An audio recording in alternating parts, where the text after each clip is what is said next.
Yeah.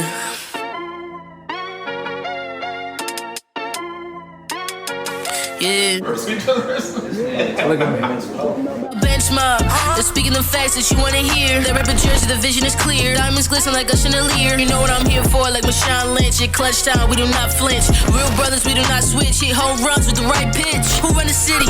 What to do when they hating on you? I feel like Kobe 2010. I taking an L, all I need is a win. Business is business, you know how they go. You playing the seats, now it's time to grow. Tuning now, gotta be in the know. Showtime, bitch, my about to blow. I ain't seen from now. Miles, he was really.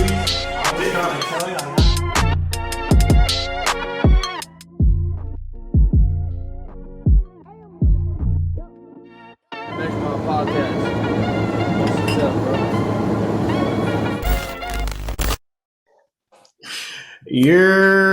Welcome back. It's another episode of the Bench Mob ENT. We on for a late night one. This is going to be released on Saturday morning for y'all. Got three of the members here. We got Chris Money Bass with the Willie P gear on tonight. How you doing tonight? Good, man. Got that fresh cut. You know, I got the best barber out here in New Jersey. Shout out my boy Cap. Greg, Mr. Hot Takes, Debate Your Mom Sins. Man, how you doing tonight? I'm good, man. I just came back from hooping. I feel good. It was worth it. Right. I was a little late to the show, but it was worth it. I was hooping. It's hard to make you feel bad about it, bro. I was hooping. Man, before we even start and get into everything we got on the docket today, all the stuff that we have to talk about with football and whatnot and some basketball and things of that nature, a whole new segment we created for y'all. We got to start here. I want to be able to have a true discussion right now. I'm talking to Laker Nation. Curtains, y'all. I'm gonna keep it a stack with y'all. As a Lakers fan myself, watching the Bucks game, watching games in previous, it's curtains. Be okay.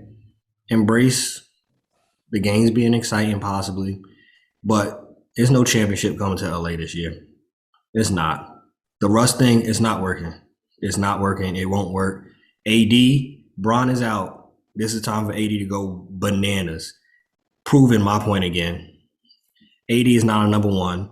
And Lakers fans, we need to be concerned. There's going to be some bad years in the future unless they pull something off. Because once LeBron retires, if y'all think we relying on AD to run the organization, you can forget it. It's going to be the same thing we had when Shaq left. It's going to be some tough years. So just get prepared for that. We'll make the playoffs. We not winning it this year. It's not happening. We got to make some moves. And I'll stick by my statement as I said last year. I'm taking Giannis over AD, man. They matched up last night. It seemed like Giannis actually cared. AD, he seemed subpar. AD had some stats like somebody that Greg probably saw at the Y tonight. It was not up to par. Lakers season, there's no championship coming to LA. I just want to let y'all know that before we start the show, to have a conversation with Lakers Nation. It's okay. The earlier you get closure, you're not going to be upset when they lose in the second round of the playoffs. You just know now it's not happening. If they're struggling like this bad without LeBron, when LeBron comes back, LeBron is not Jesus. Jesus is in heaven. LeBron can't fix this. Russ is averaging more turnovers than everybody on the show put together. No, it's not. It's not happening. AD is not that guy. AD is cool with being second fiddle. It is what it is, man. We have something to look forward to. Taylor Horton Tucker. That's all we have to look forward to. Now to get into the show, keeping it in LA. Are the Rams too Hollywood, man? Are the Rams too Hollywood? They want to. Oh, I thought you were going to talk about. I thought you were going to talk about the Lakers longer than that. Damn. I was say, I kind of wanted to hear what Greg had to say. I know he about to go off on them too. He just jumped off the Lakers quick. I just wanted the fan, Lakers Nation to know it's not happening. But what's happening with the Lakers is really interesting. It's a conversation to be had back and forth. I don't think it's really cut and dry. I think it was a bit unfair for anybody to expect this team to look like what they were going to look like for the rest of this year before Christmas. That the NBA season don't start until after Christmas. That's just the way this thing goes. It ramps up, till after Christmas. Teams fight for position to get in the playoffs. They find their identities after Christmas. I don't think this current Nets team is who they're going to be for the whole rest of the year until after Christmas. I think that a Kyrie trade might happen up until that point. That's a whole different conversation. I was hoping we were going to go there, but maybe we'll get there in the show. Point is, I just think that with the Lakers situation, it's tough to again call it. You're calling like you see it. What Tone's saying is facts. You're calling it how you see it. That the Lakers do look horrible right now. Fair. AD is not a number one. Fair. Giannis is better than AD, and Giannis and AD don't belong in the same conversation right now. Fair, because Giannis is a dog. That's why, because Giannis is a dog and he has that mentality and he wants it more. It's that simple. AD's more talented. I will live by that. AD is a more talented basketball player. He can shoot the three. Although this year he struggled, he can shoot the mid range. He shoots a high percentage from the free throw line. He's like a big guard. He's more talented. He's more basketball skilled. But Giannis is a dog and he wants it more. And he puts his head down and go get it. That's just it. He wants to. He can carry a team. He can carry a team. So there's no way around that, and AD can't. Fine. My thing is, Bron hasn't been there, and I keep telling Lakers fans, Kendrick Nunn not being there really matters. I don't think people understand. When they get Nunn back, they're gonna have three guys that can go get it. They're gonna have Nunn, THT, and Monk. And THT has to start. THT has to start. He's making his case.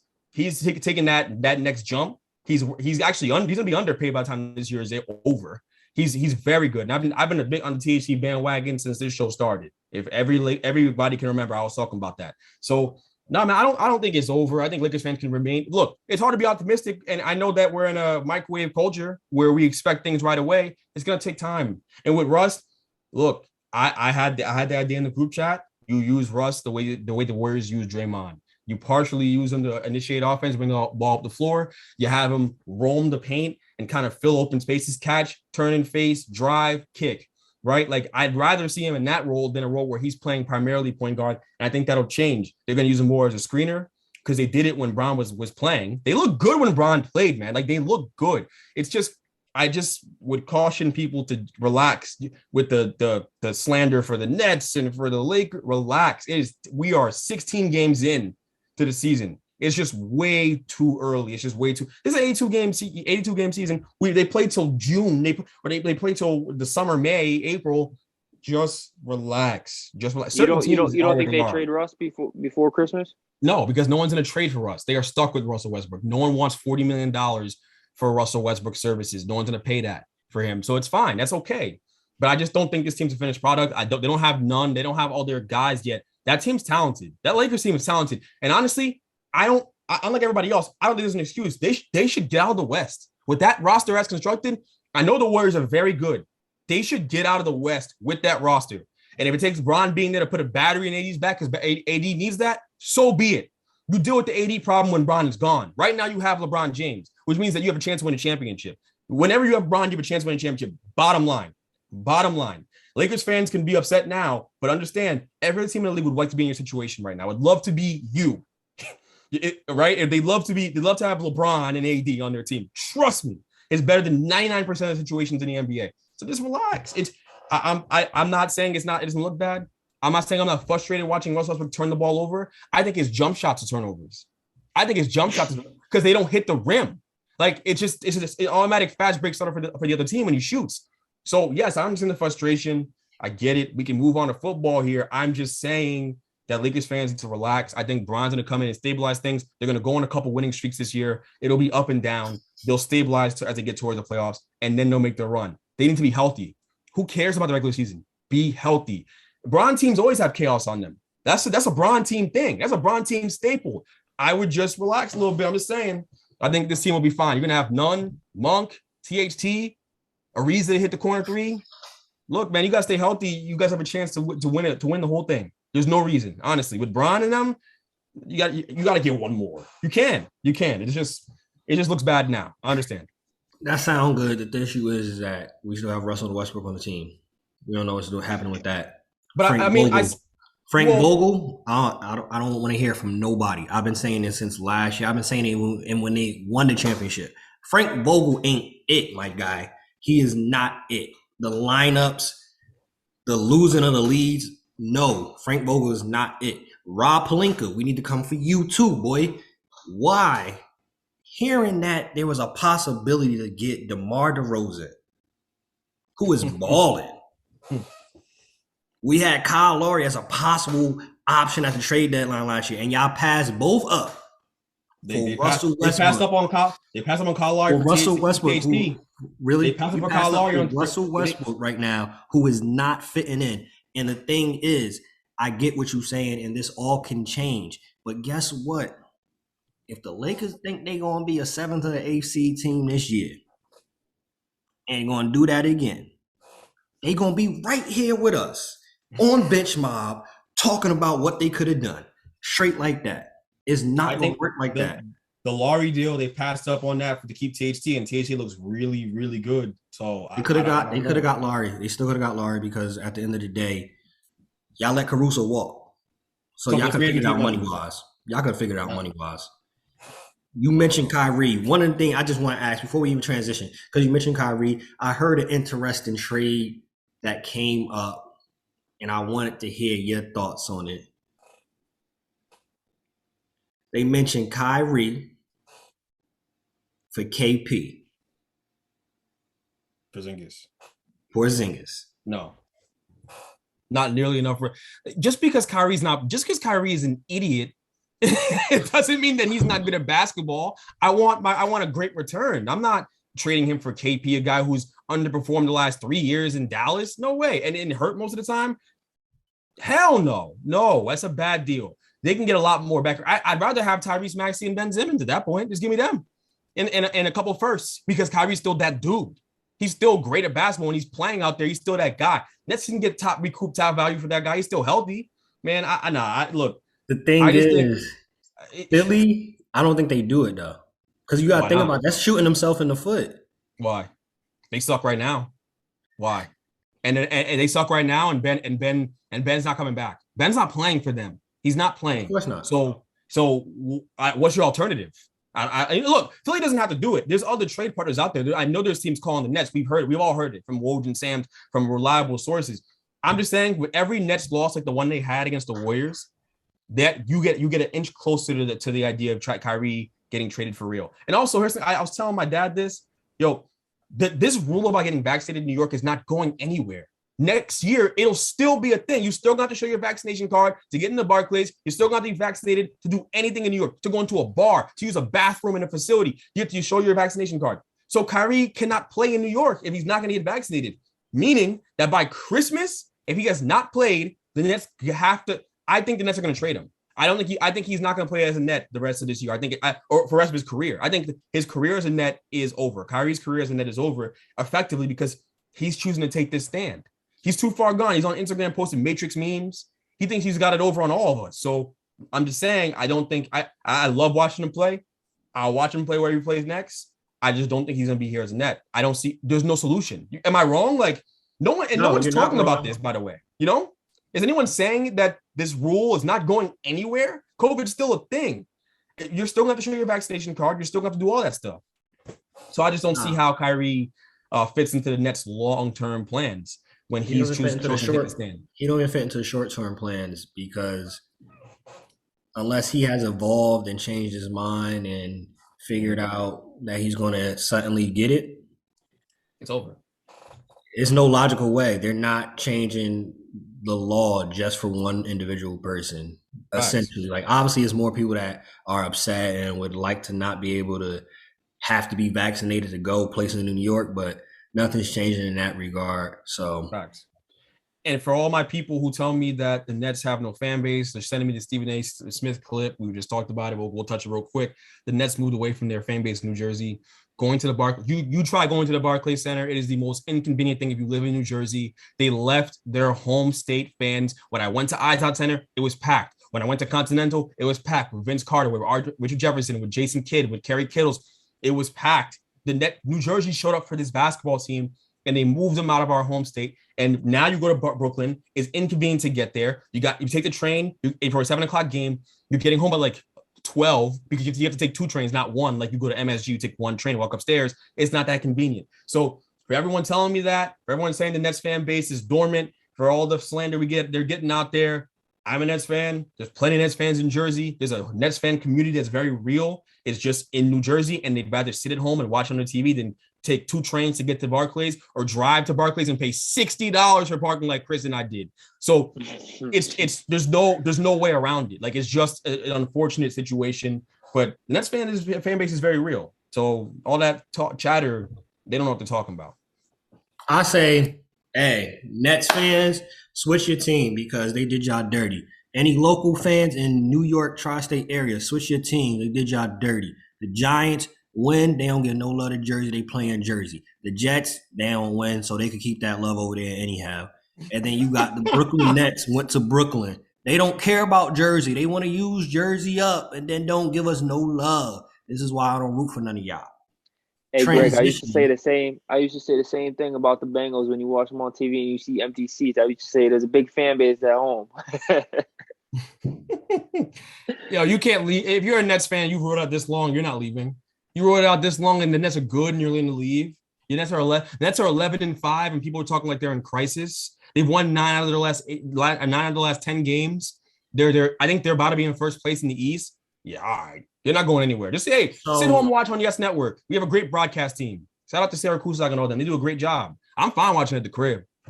So basically what you're saying is, before we transition, they, divorced you, moved on, tried to find a better wife. It didn't work out, but you still going to support? That's because things going on? I don't like that analogy at all. The Nets divorced New Jersey. Because the Nets divorced New Jersey to go to Brooklyn because they thought that was the better thing. She looked better. She was younger. I can't not support the players for that reason because the players had nothing to do with them going to Brooklyn. If you want to hate somebody, stop streaming Jay-Z's music. How about that? How about you take it out on Jay-Z? Take the frustration out on Jay-Z. The players got nothing to do with them being in New York. Nothing. Jay-Z, all them dudes. Jay-Z top 5. Ain't no way I'm stop streaming his music. Jay-Z top 5. It's stuff all right now. He's wishy-washy at best now. His new stuff, his old stuff, top 5. Yeah, his old stuff. I mean, yeah. You're not riding around to unreasonable doubt. All the millennials and Gen Zers and listen to this podcast. So I don't want to hear that. It's easy. What I'm asking you to do is very easy. If you want to be mad at somebody, be mad at Jay-Z. Just do that. Yeah, I don't stream it anyway. But speaking of a fan base that do be there, the Rams, they be in their new stadium. They got everybody showing up. LeBron, all the athletes, all the celebrities are going to Rams games, getting in the box office. But as of late, the Rams have not been playing well. They lose to the 49ers. They lose to the Titans. Is the problem on offense or is it defense in y'all opinion? Y'all already know where I stand with this. This Stafford just being himself. I think the problem's on offense. I think defense last game obviously was non-existent with the 49ers run games. They couldn't stop it, right? And then when they got Deebo Samuel going, they couldn't stop him. I don't know where the hell Jalen Ramsey was, but he was nowhere to be found. And Von Miller out here getting pancaked by George Kittle, not being able to stop the run and get off blocks and whatnot. He looked a little rusty too. But again, I think the problem is on offense as of late. And we talked about it last episode with OBJ, him getting 8 to 10 touches. I didn't expect that from him in this game. It was his first game, 4 days after being on the team. I didn't expect him to play much, and he didn't. He only played 15 snaps and only 4 snaps in the second half, right? A lot of the snaps were early in the first half. He got the first pass of the game, caught that. But he only had 3 targets and 2 receptions, and you could tell, like, I don't think he should have played at all. That, you know how hard that is to come on a team and play, learn a whole new playbook and whatnot. Like, if you're gonna give him, a screen pass, like really, what's the point if you're only gonna give him 3 targets? And you could tell, like, the chemistry was off. There was some frustration there early on, and it just didn't mesh, and it didn't feel like cohesive. But I think Matthew Stafford, struggled a little bit, obviously, with Robert Woods going down on Friday right before the game, right? And only having Cooper Kupp and their run game wasn't as effective. But people are starting to be quick to hate on Stafford and not think he's the guy. Listen, Matthew Stafford is a talented quarterback. Has he won a playoff game? No. He's been to 3 playoffs in his career. He hasn't won one. But with this team has all the pieces around him for him to be successful. He just needs to make better decisions and stop forcing throws. He had 2 interceptions. One wasn't his fault, went in and out of the hands of Higbee. But the other one, early on in the game with Odell, obviously that was just kind of a miscommunication where Odell ran like a go route and Matt Stafford threw a deep post. I think they're going to be fine. They're going into a bye week, which is huge for them this week. Odell gets to learn the playbook. Von Miller gets to get more comfortable on the defensive side of things, and I think they're going to come out and be fine. They're not physical enough on either side of the ball. That's the problem. They were manhandled. The Rams rushed the passer well, and on offense, they're supposed to be able to run the ball well, and they had no run game. I agree with a lot of things you said, because I mean, I didn't expect Odell to step in there and go crazy off the bat. I do think eventually he will be going crazy. I think Sean McVay is too good of an offensive mind to not have to get him involved. But week 1, that's hard. It'll come with time. The bye week is perfect time, like you said, but they're just not physical enough on either side of the ball. They don't stop the run. They don't stop the run, and they don't seem to have a run game going, and that's the problem too. But Stafford's play can't be ignored. I mean, look, Stafford's in a situation where there's never been more pressure on him, and when he was in Detroit, he didn't do well and he didn't fare well in pressure situations. The numbers are not in his favor. He has a losing record against teams above 500 in his career. He's never won a playoff game.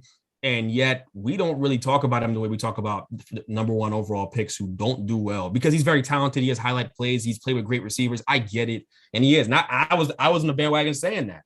And I was saying he'd be an MVP candidate, but before the season started. But yeah, we all picked him to win it all. Yeah, exactly. And he deserves some blame for what you've seen. Not Antonio didn't. And anyone who doesn't believe in Stafford, by the way, is justified in saying that. They are justified in not believing in Stafford. I'm not going to sit here and act like that's not true. What I was banking on is him going to a very good ecosystem where he had a great coach, and the coach would get the best out of him. Right? That's what I'm betting on. Same, Odell is a singular talent in and of itself. I think he'd be great anywhere they just throw him the ball. I think eventually they're going to get to doing that because Robert Woods is gone. There's a hole in the field, so that's going to happen. 8 to 10 touches is going to end up happening. But no, I think they don't stop the run, and they are not really gashing teams in the run game. And when you don't do those two things, you're going to lose a lot of football. You're going to lose games. It's going to look ugly. And the Niners are physical. Like Debo was playing running back. He is physical. He has 200 plus yards after contact. No one in the NFL is close. Second place guy's not even close to that number. So it's tough, but I think they'll be fine long term. I don't really worry about them, to be honest. They'll be okay. Talk to me in the playoffs. Then we can talk about my skepticism around Matt Stafford, but I hope he plays well. I hope they have a run game. They better have a run game going by then. You can't put the game on his shoulders. That's the problem. Yeah, and that's exactly what they did too, right? He dropped back 41 times against the 49ers. And like, you knew what was coming, right? Yeah. Shotgun. They're not running the ball. Derek Hendrickson? Whatever his name is. Henderson didn't do anything all night. So like, play action wasn't there. That they really couldn't do anything but pass. Yeah, 41 attempts, and he had 48 attempts against the Titans. So this is back-to-back weeks like that. Where they couldn't run the ball. They can't establish a run game. And the Rams run the ball and play action off the run. That's what since McVay's gotten there, they run the ball for 5 yards at a clip, and they hit the play action, and they hit Robert Woods on deep crosses, hit Cooper Kupp on deep posts. That's what they do. They but when was the last time they did that really well? Earlier this season. They had it humming earlier this season.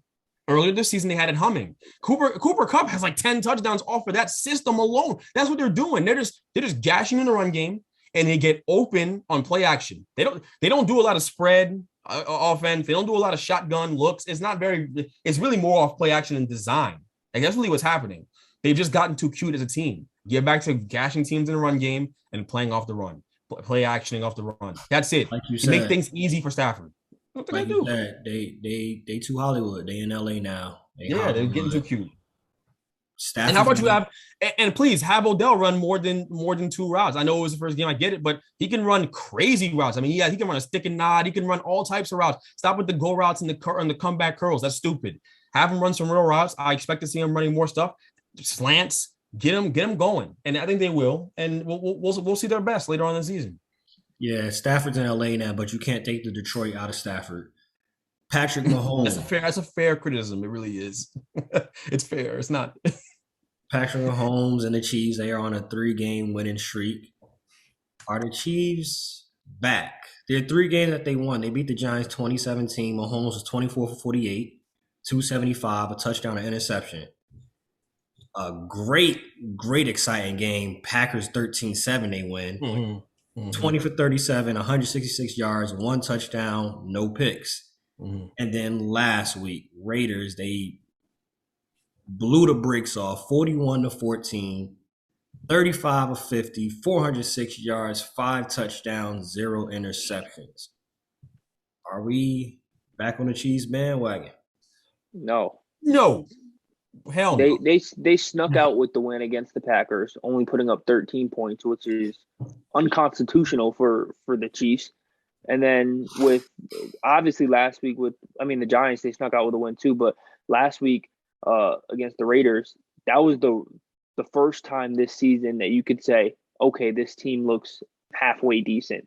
And if you look at like the teams that they beat, the Giants, the Raiders, the Browns week 1, like those are teams that are struggling now, right?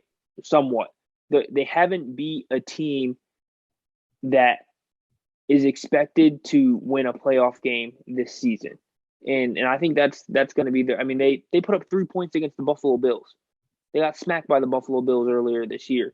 I think they're starting to get some momentum and starting to get some flow. Obviously, we saw it the other night, but I don't think you can say like, okay, this is the same Chiefs that we saw last year, the Chiefs that are going to roll over teams and pummel teams.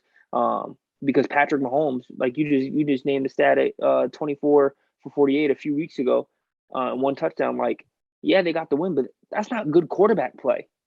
You know what I mean? That's not consistent enough. Like, you're sneaking out with wins, and for him to play the way he did the other night, 5 touchdown passes, that's what we need to consistently see from them, because that's really their identity. That's what they do. They put up a lot of points because their defense isn't that good, and they go touchdown for touchdown with teams. Or if the other teams can't keep up, then they just stay ahead. But I don't know. I'm not sold on this team, going deep in the playoffs. I'm looking forward to see how the Bengals play against them in a few weeks. But again, I don't think they're going to be anyone's Super Bowl picks this year. Yeah. Well, my confusion around all this is they shouldn't have beat the Giants. They did. They shouldn't have. The Packers, they'd have lost to if Aaron Rodgers wasn't immunized. Exactly. They would have lost that game. And against the Raiders are just a stupid football team. And the Giants had just beat them the week before. Stupid football team. Every team gave you the book on how to guard this team. You sit back and make him take the underneath stuff repeatedly, over and over and over again. I don't know how they messed up that game plan. I know they don't have a great defensive backfield. Their corners aren't particularly very good. They're not. And I think if the Giants had been healthier, they would have won by more in that game, because the corners are not particularly, they don't really have many talented guys back there. And they lost Arnett, one of their corners, because he was on some gang stuff too. Yeah. So on some gang stuff too. So they just lost him. They lost their starting corner. So yeah, I mean, look, I don't understand how you mess up that game plan. They deserve to get bashed, and they lost by a ridiculous amount of points. The Chiefs hadn't done that in weeks, what they did to them. Mahomes threw a pick that wasn't a pick to their running back, where he threw across his body. The running back jumps in front of the corner and catches it. That was a pick. He still makes crazy plays. He's not playing his best football, but the Raiders have a way of just making you look great. They just have a way of making you look great. They're what a stupid team. I was watching the game, and all I could think is they're just a stupid team, because now people are thinking they're fixed. They're not. They're not. Teams are going to sit back in that deep zone, deep two-man safety over the top, take Tyreek Hill's deep shots away, right? Which is easier said than done. I know it's not easy, but teams can do it. You got a speedy corner. Dory Jackson was chasing him around. Other teams have a situation too. You can do that. You think they're going to beat the Titans in a playoff game? No, they're not beating the Titans right now. Titans are going to run the ball right down the chute, do a run-off play action, and they're going to rush the passer.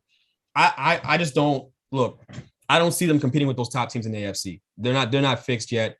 They haven't proved it to me off one game. And honestly, I hate the Cowboys. I hate everything about them. I hate them. The Cowboys are going to beat them this weekend. I don't see how they don't.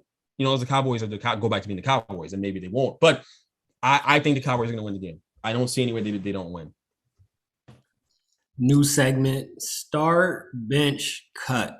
So I present a scenario, I present a topic, I present players, stats, whatever the case may be.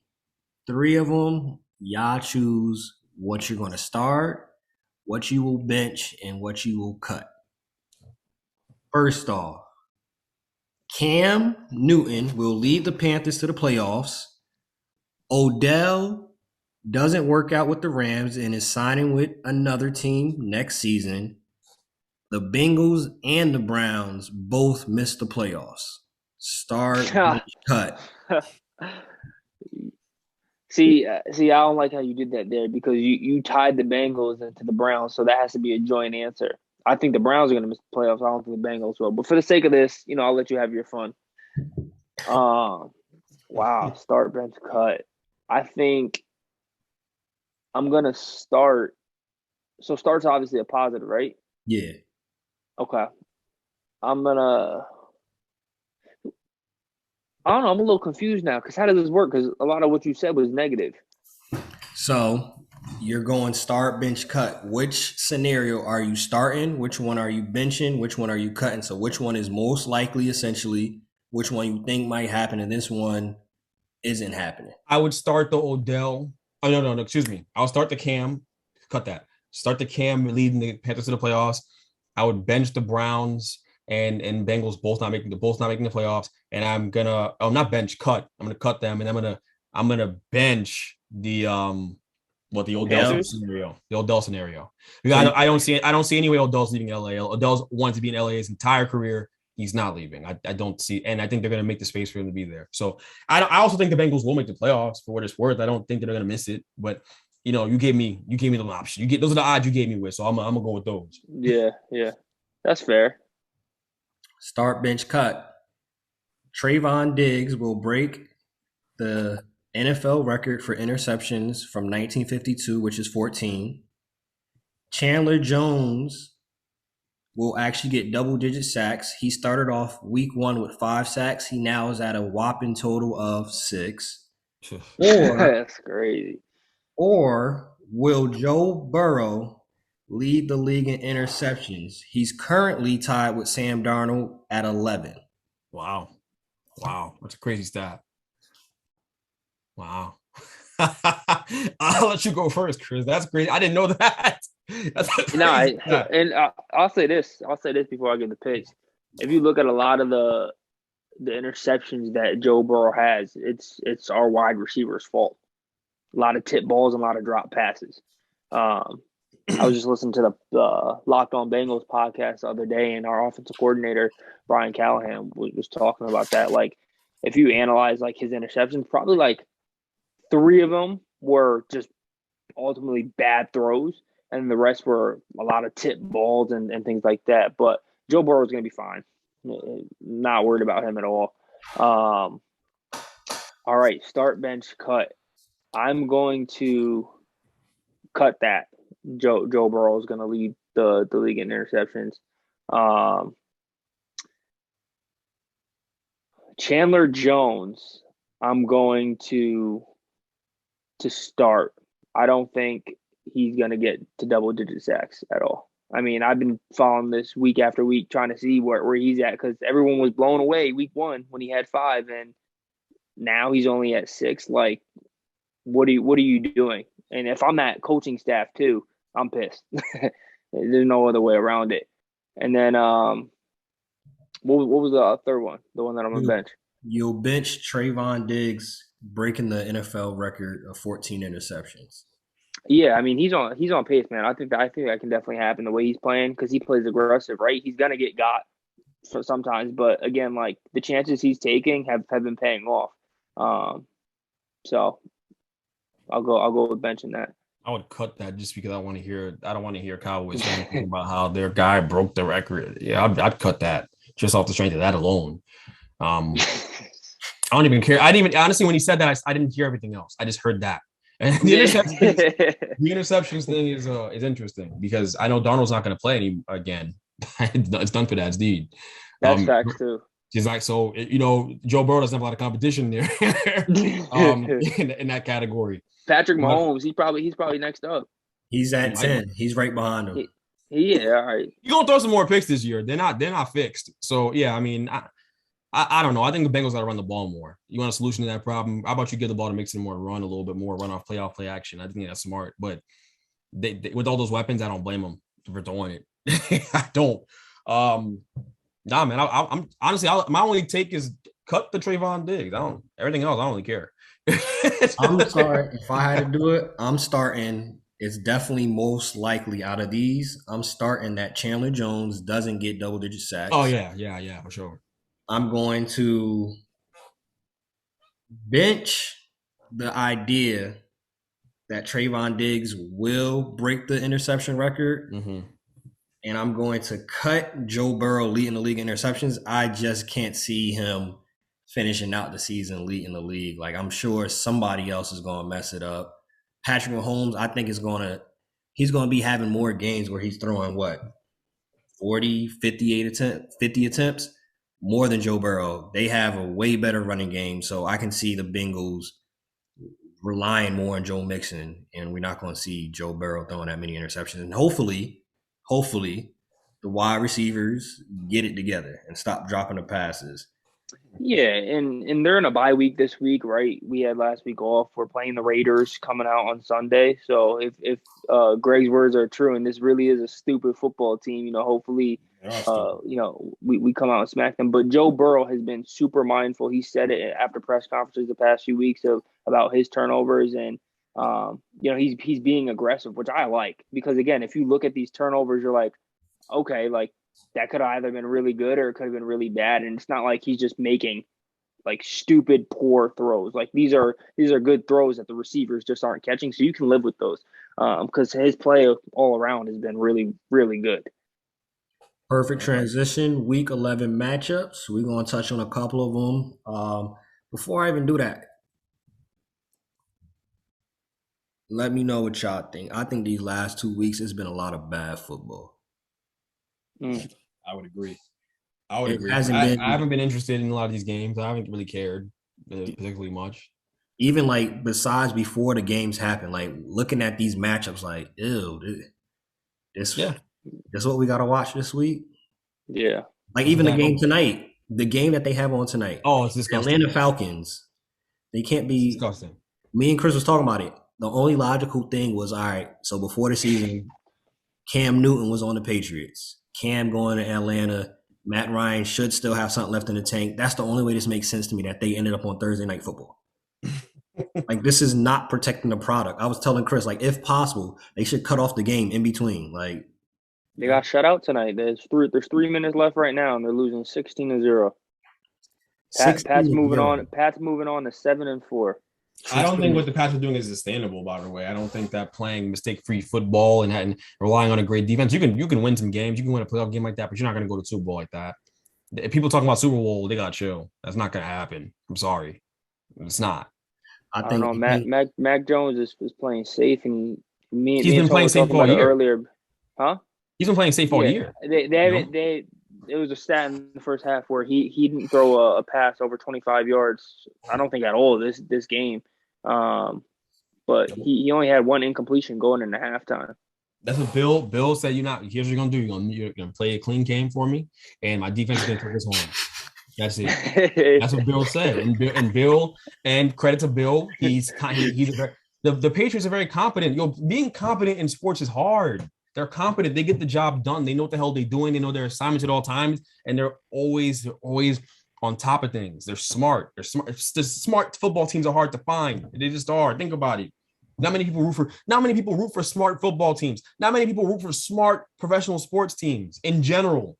Think about it. I mean, our co-host tonight, who's not here, Miles, he was for the Knicks. That's not a competent franchise. You don't root for competent franchises are hard to find. When you hold on to that. So Bill is the greatest coach of all time. It's just a great coaching job. I'm more impressed with him than I am with Mac Jones. I'll just put it that way. Of course, anybody that knows this season is just Bill doing his thing again. That's all it is. Bengals at Raiders. We kind of already touched on it. Joe Burrow or Derek Carr has a better game? I want Joe Burrow, man. The Raiders are struggling. I would hope for the Bengals' sake that this is not the game that Deshaun Watson gets loose and gets going. I know that they're trying to weave him into things. He had a crazy fumble in that last game I saw, but yeah, I'm picking the Bengals. Deshaun Jackson. Oh, You said Watson. You had me shook for a second. I'm like, wait. They traded for Deshaun Watson? I'm like, I'm about to have a heart attack over here, bro. Oh, shoot. That's funny. And you see, I just miss watching Deshaun Watson play football. It's crazy. Deshaun Jackson, yeah. I think that I think the Bengals will win the game. I think they get the run game going and play well. And this is a game they should win. You're gonna play a playoff team, you beat teams like this. I mean, that's the reality of it. Yeah, and we need it. This is the first time in the season that we're coming off a 2-game back-to-back losing streak. So again, the bye week couldn't have came at a better time. So now they should be rested, rejuvenated, ready to go, have a good game plan, going down to Las Vegas and hopefully come out with this dub. Yo, after y'all get after the dub, then y'all go celebrate and go to the casinos and whatnot. Nah, hell no. Hell no. We don't need none of that. They need to take that right back down to Cincinnati and get ready for the rest of this damn season. Hey, I'm just saying, if they want to, don't do it before the game, because we'll see the Raiders get that dub, and we'll be like, wait, what happened? That's facts. You're going to see videos. Oh, they was out. Hey, yeah. Wait till after Joe the game. Mixon in the club, 2 a.m. Nah, we don't Cincinnati, need none of that. wait till after the game. Lions, Browns, just off the simple fact, do the Lions actually get their first win this week? They got a tie last week. Do they get their first win? No. Browns are too functional with the run game. I think they'll get it going against the Lions. I think they'll win the game. Not even the run game. I think the difference is Myles Garrett. I think that's the sole if he plays. I know he's a little banged up, but I think that's the sole difference. I mean, one way they're going to win the game. Myles Garrett's not going to score them points. They're going to keep the ball out of their hands with the run game. Myles Garrett did a couple sacks. They'll go home and along the merry way. I think both things are going to end up screwing the Lions at the end of the day. I don't see how they win that football game. I don't see it. I'd be surprised. Say this, I would love for the Browns to lose on the Lions to get their first win. I would love it. I'm sure he would. Yeah. Yeah, I'm sure he would. Drop down to 5-6. I don't see them losing that one. I think Baker's banged up. It's just a perfect recipe for them to run the hell up the ball, and they're going to make him pay. He's playing? I mean, if he plays, yeah, they're going to run the ball regardless. He's banged up. They can't trust him throwing the ball right now. So it's the perfect recipe for those guys to get the Ernest and them dudes going. Yo, I need his agent, because if I see this joke on another commercial, like, good Lord. Baker's personality. Unproven, and the man got more commercials when OBJ was there. Hulu, what is it? Hulu, Progressive, Aflac, all three of them. He's got a personality, man. You guys think that for all the upcoming athletes, you gotta be somebody with some personality that people want to talk to and people want to hear from. Shout out to Baker for having a personality where that stuff is possible. That's really what it is. Can't say this. He's making his bread now. His contract not about to be crazy. So he's making that bread on the front end with his advertisement deals, and it's because of his personality. I can see him right next. I can see him sitting right next to Tony Romo and Troy Aikman in like 3-4 years. 3 or 4 years. 3 or 4. It's the Browns. The Browns are stuck with him. The Browns fans talking about Baker. Shut up. You are stuck with him. That is your quarterback for the next 5 to 10 years. Is this the best? Browns fans, huh? No Browns fans. I don't know not one Browns fan. I know Browns fans. There's Browns fans out there. They're a very loyal fan base. That's an arranged marriage. They're stuck with him, and it hasn't been better. It's never been better. It's never been better. Who's been better than Baker Mayfield for the Browns? That's facts. Yeah, they was talking about that earlier. Yeah, like they're acting like, and if Baker's not your guy, then what do you do? What do you? Their last hope was Johnny Manziel. The team, right? To my point exactly. The team has no other option. They're not going to be bad enough. They're stacked everywhere. They're never going to be bad enough to get a great quarterback, and they can't really trade up for one because they traded their assets to load unless up. Unless Russ hits the market next year. Russ and Aaron Rodgers are the only two. Russell Wilson is not going to the Browns, and we know it. And neither is Aaron Rodgers, and we both know that. They want to go to their older guys. They want to go to nice city. You think Sierra wants to leave Seattle to go to Cleveland? Sierra wants to do that. Yeah, all right. Like that's no. There was more likely her going to New York, her going to LA, her going to LA is not going to happen. Like she wants to go to the coastal cities. living glamour and all that. And Rodgers, I don't know what the hell's wrong with that guy, but I know he won't want to go to Cleveland. Greg already said he got the Cowboys beating the Chiefs. Chris, Cowboys Chiefs. Who wins and who has the better game, Dak or Mahomes? I think Dak. I think Dak's been playing clean all season. I mean, their loss a few weeks ago wasn't too bad. I think Ezekiel Elliott has been great as we expected him to play this year. And everything's just clicking for them. Micah Parsons is hitting his stride on the defensive side. Putting him at DN looks really, really good. I think the Cowboys pull this one off. And look, the Chiefs can't get out of their own way sometimes, and it's tough to do, especially when you play good teams. The Raiders obviously didn't play their best football, but best believe the Cowboys are going to come and try to play their best football. Just given the position that they're in, everything's on the line for them.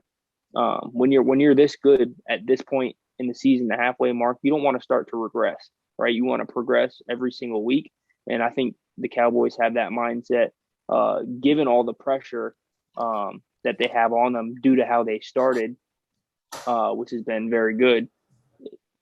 I think they're trending in the right direction. I think things are going to keep rolling for them. Real quick, does Trayvon Diggs get an interception off Mahomes? I say no, not this week, because I feel like Patrick Mahomes is smart enough to try to avoid throwing that way, but I also feel like he's cocky enough to try it too.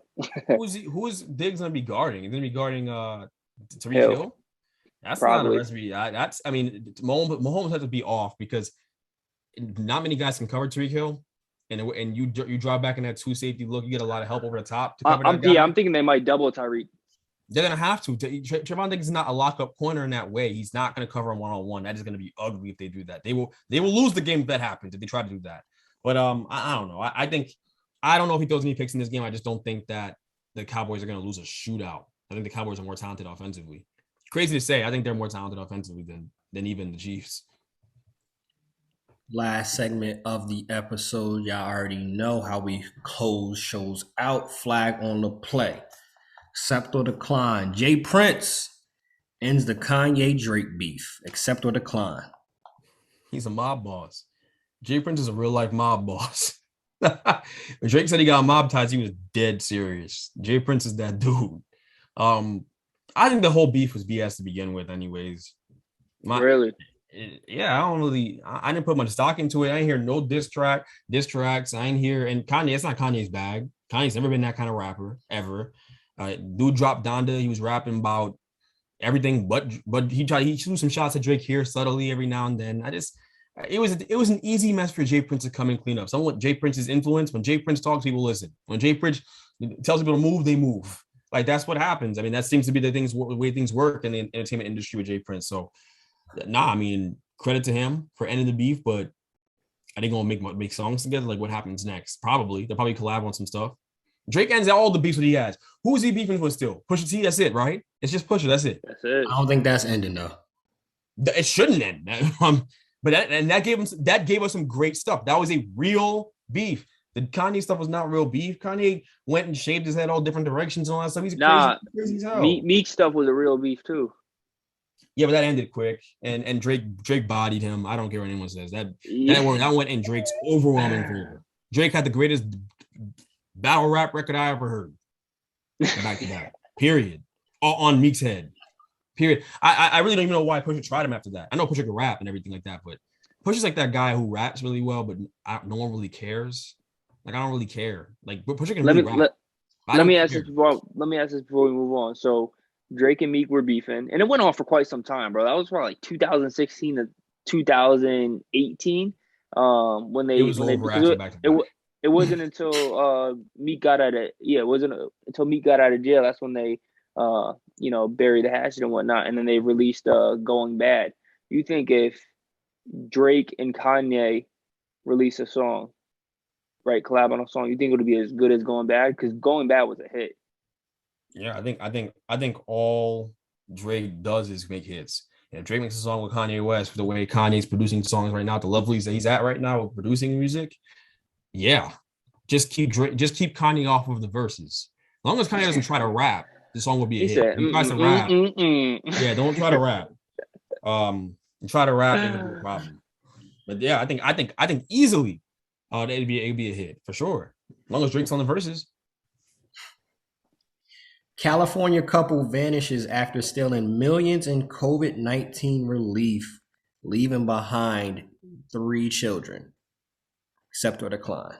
Ran off by themselves or vanishes because people found out they were hitting licks and took care of business. They vanished after the court case, and one was sentenced 17 years, one was sentenced 6 years. It's said. Oh, okay, they got bagged up. Okay. It's reported about $20 million in relief funds. All they did was leave behind a note to their children that this wouldn't be the last time they saw them, and they've been missing, I think, for like 5 months. They said now. So they were probably out on bail after their court date before they got actually sentenced, and they, gathered up some money and they scurried up out of here. They in Bali right now. I think they got bagged up. I think they got locked up. No. They had to go to They was court. about to, is what he's saying. He was saying they was about to get sentenced, right? And sometimes they give you like, all right, 6 months until your trial date, but you're not like a threat, so we'll let you out on bail and shit like that. So he's saying that, excuse my language too. He's saying that that basically like, they gathered up some money and got up out of there.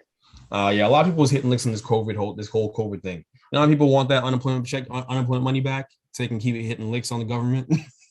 they was taking advantage of that. So I mean, 20 M's though. You left your kids though? Yeah, they're not gonna get very far. 3 kids. God don't like ugly. You're not gonna get very far. But I'm sure nothing good is waiting for them on the other side of this whole thing. 3 kids and 20 mil. Yeah, they're nuts. They was opening. This was the crazy. They was opening up fake accounts, fake businesses, and dead people's names and students that were coming over for colleges that was coming from different countries for like semesters. They was taking their information. And they got a date with karma coming up real soon. For sure. Last one. CC Sabathia says Shohei Ohtani is the best player he's ever seen after winning the MVP. Accept or decline? There's a real case for that. I never seen nobody go out throw 90 miles an hour, almost 100 miles an hour on the fastball, throw a crazy slider, throw a curveball, be an amazing ace pitcher, but also hit bombs and hit for average. I think he hit? Like he hit over 300. I think he is incredible. I've never seen anything quite like it. And the Angels keep getting all these amazing players. They get Trout, they get him, and they still can't get in the playoffs. It's just weird. It's just really a weird situation. They got my guy Syndergaard. They just got him on a $20 million deal for a year. I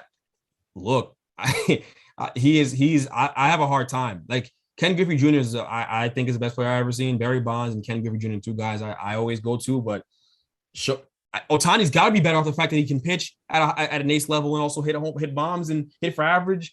Look, I have a hard time arguing with that. I don't think he's far off. He could easily, if you think about it, a pure value alone in baseball, in a sport where it's very hard to dominate by yourself, he is the most valuable MVP, the most valuable player to his team in baseball history. Is Ohtani easily, because he's an ace pitcher and he hits bomb and he's in the lineup every day. It's crazy. You can change a game in 2 ways, not one. Can't say that about everybody or anybody. Honestly, that's not a thing. Well, you already know the vibes. You feel me? Just to recap everything, the Lakers are not winning this year. The Nets have a better chance. Hey, Kyrie, if you decide to watch this, the Nets need you. They miss you. Big time. Kyrie, KD out there doing it by himself right now. We all expect that Harden will get it back together at some point, but he don't look like himself. It's happening slowly. It's happening. Just last night he had 27, like 8 and 7. He's working his way back. But hey, Kai, come back, bro. I don't think Kyrie really cares. I don't think he really cares. Well, I'm not on the Stephen A. trip hating on him. I don't think he really cares. He's posting pictures of African photos on his Instagram, Matrix references and Indian tribe stuff. Kai this, Kai that, burning incense, burning shade. I don't know. Like he's on his own tight time. Look, I don't know how much he cares. I'd have a hard time sitting there watching power him. I really would. And considering most people he doesn't know anyone who's been affected negatively by the vaccine. I'm willing to bet good money on that. Dude doesn't care. I don't think he cares. And I'm okay. I've come to terms. They can trade him, ship him out. Please. I'd love to get CJ McCollum. I'd love to get a Brandon Ingram. I'd love to give me a good young player back. Give me a guy who can come here and get buckets with these guys and let's win a chip. Like that's it. He's not bigger than the Nets organization. He's not. I think that's the mistake we're kind of making here. He's not bigger than what I want to accomplish, what the Nets fans want, what the organization wants, all the work they've done to be undone by Kyrie because Kyrie doesn't want to get a vaccine. That's utterly ridiculous. If he's not playing by Christmas, he can easily be traded. I would expect him to be traded. That's the reality of it. Seriously. I'm just selfishly, I want to see Kai back out there. And me too. I've come to terms with it. I've come to terms with it. LeBron is the Lakers organization top to down. Get rid of Frank Vogel. Figure out what you're going to do with Russ. If you stay ready, obviously some people in the Lakers didn't stay ready. If you stay ready, you don't got to get ready. Bitch mob, we out. Peace. Oh, God.